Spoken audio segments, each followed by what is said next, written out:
Hey, this is Nick with Obsessed Garage and welcome to OG Academy, the series of short videos where we dive into some of the more technical details of what we sell. And today we're talking high pressure hoses, specifically how to add and remove fittings from a standard high pressure hose. So the first thing you want to check is whether or not your fittings are compatible.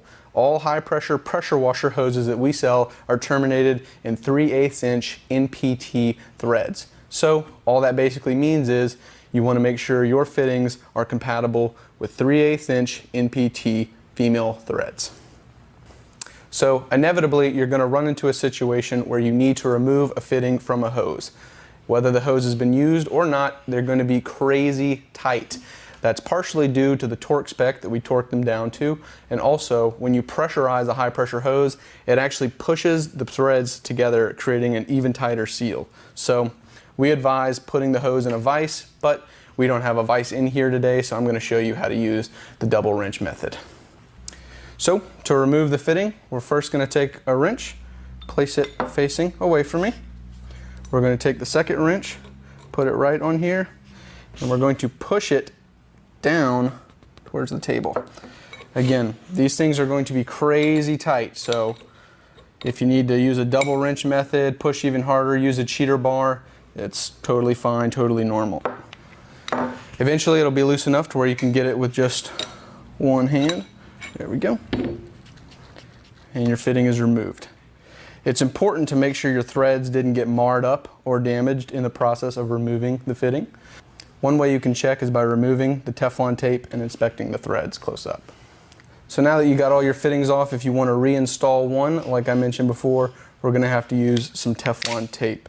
We prefer the tape version, one, because we can ensure that we cover all of the threads, two, because the liquid stuff can get a little bit messy when you go to uninstall the coupler, and three, it's just easier, honestly, because you don't have to wait a 24-hour curing period.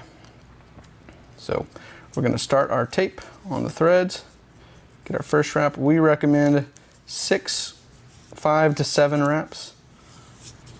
So that's 3, 4, 5, 6, and then we can just break it off. So then we take our coupler and thread it on the first few threads by hand. It might get really tight really quickly, but that's just the nature of NPT threads and Teflon tape in general. So once we get it as tight as we can by hand, we're going to take a couple wrenches just like we did when we removed the fitting, except in reverse. We're going to start by placing our wrench on the hose itself, and then we are going to take our wrench and tighten it down.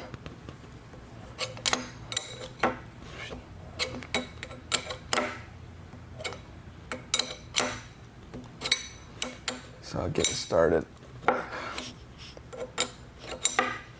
So there isn't a specific torque spec for this. We do want to get it pretty snug, but as long as there's no leaks, you shouldn't have any issues. And the pressure will actually seal it a little bit better once you use it. So tighten it all the way down. Cool. All right, thank you guys for watching. Hopefully you learned something from this video and you have the confidence to add and remove fittings from your high pressure hose. If you have any questions or suggestions for us, feel free to let us know down in the comments or email us directly at support@obsessedgarage.com.